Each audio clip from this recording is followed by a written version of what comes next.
Today, we're going to be focusing on your meeting together. This is a planning meeting. You might call it a couples executive meeting. It's a time that you will structure for coming together to make plans about your upcoming week. Now, as couples, we are leaders of our life together, right? We're leaders of our family or of our family together with our partner. We sometimes have many different relationships together that we're navigating, many different tasks, taking care of a home. Some couples work together. Some couples are balancing busy schedules or different relatives they care for. So, whatever the situation is, couples are co leading a life together. And oftentimes, if we were leading a business together, we would absolutely be having executive meetings every day, wouldn't we? Or if we were steering a ship together or co-piloting a plane, we would need to have a structure, a time commitment, and a process for listening to each other, making plans, asking questions, prioritizing, considering, giving feedback. All of this would happen in any of those co-leadership environments.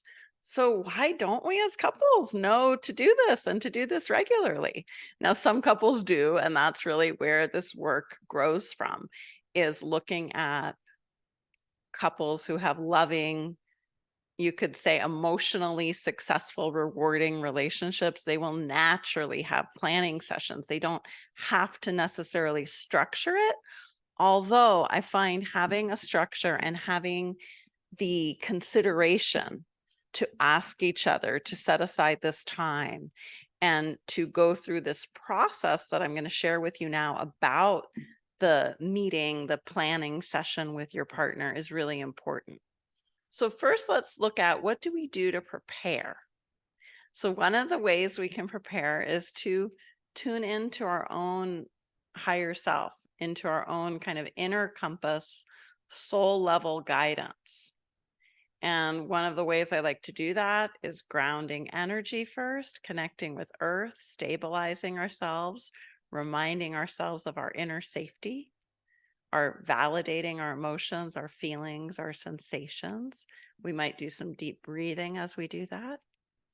And then really tuning into that heart level of the soul's wisdom, our desire for a joyful relationship, our desire for peace, our desire for action taking, our desire for tranquility, our desire for great communication, all of that that comes really from our heart, from our inner truth, and taking a moment to just value yourself and value your partner and value the relationship that you're creating together and how important you are in that equation, that you really matter. And this is the spirit you bring to the meeting.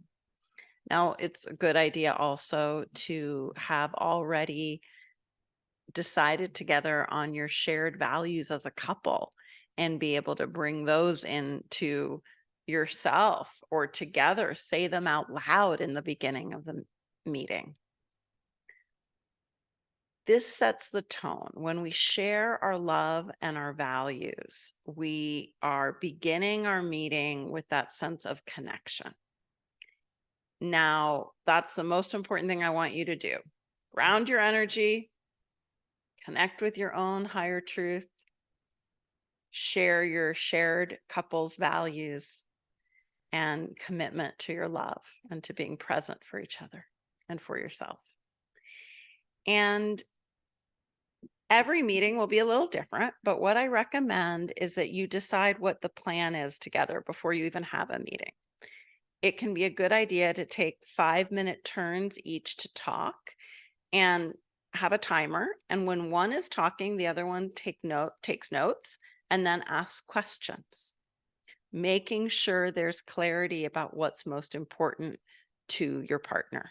And then it's your turn. You talk for 5 minutes, they take notes, they ask clarifying questions.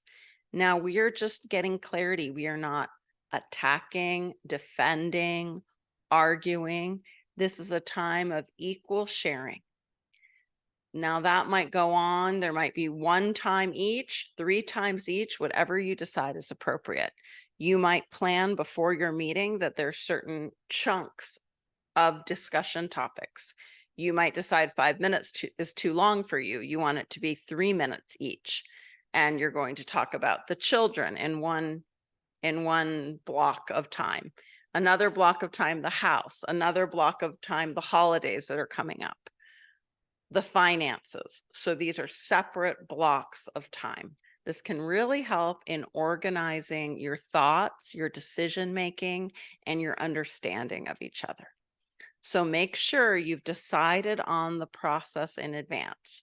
Is it 2 minutes, 3 minutes, 4 minutes, 5 minutes of talking each, and the same amount of time of asking questions and clarifying? Decide, or maybe it's 2 to 6 minutes, whatever it is, but have some container for those taking turns. This creates a fairness and an ease, knowing that we don't have to respond on the moment. We can take time, ask questions, process what our partner is sharing, get more clarity, and speak back so we have shared agreement. What are the decisions that are being made? So be clear for each topic block. Are there decisions that need to be made at the end of this conversation or during the conversation? Write those down so you know what the top decisions are. Decide as a couple if there's some other decisions that need to be made. Or is there a division of tasks? You're going to do this, I'm going to do this. Do we have agreement on that? Take turns with that. A couple might have, let's say one partner has a priority of talking about the house. Another partner has the priority of talking about a social gathering that's coming up. That's okay. You don't have to have the same content blocks that you're going to be processing and discussing. You can have different ones, or you can have the same ones, however you want to do that planning. When you're focusing together in this way, you're also sending a message to the relationship that this is important to you, that planning, that processing, that listening, that making decisions together is very valuable. And this will have the effect of easing anxieties about the relationship, easing stress or anxiety about not being heard, or not having your needs prioritized. This is why I think it's really important that couples have this meeting once a week, if possible. Some couples want more than once a week, so that'll be a decision that you make and that hopefully you make together. Now, it's important that there also be a time set aside for the meeting for celebrating each other's wins. So that would be a block of time, let's say 5 minutes, where you each are able to recount any moments of joy or success or state of flow or completion, whatever it is for you that was a win that week, and celebrating each other, really taking that in and congratulating your partner. That's really important. Often we forget to add in the joyful parts to our meeting. And then really important to end the meeting again with your shared values and commitment. And I think gratitude for each other, for listening, for showing up, for asking questions, for making decisions, for planning, for taking this time to be together as a couple, steering your relationship together.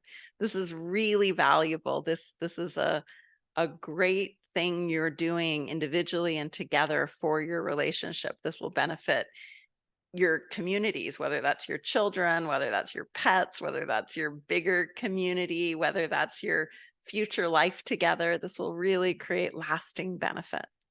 So I hope you enjoy having this meeting together this week. Take time to organize your thoughts, your containers for the different chunks of time, the blocks of the meeting. Plan that. Know your emotional goals for yourself in the meeting. Practice that centering with the grounding energy, the higher self, and the shared values.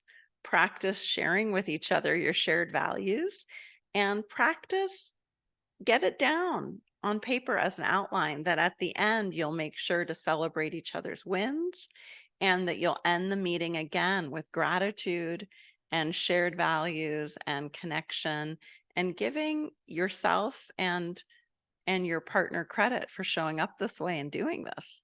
Sometimes it can feel a little odd to do this, and yet it's so valuable, and it will make the rest of your week so much less stressful. If something shows up that's important, you can write it down. I'm bringing it to the meeting. And this will really help. If it's something that can't wait, you can say, I need to check in with you on this, and I will go into more depth with you about it during our meeting. Okay, I hope this has helped, and I look forward to knowing more about how you're using this meeting in your life. So feel free to write to me and share with me the details of how you're using this planning meeting together. Take care.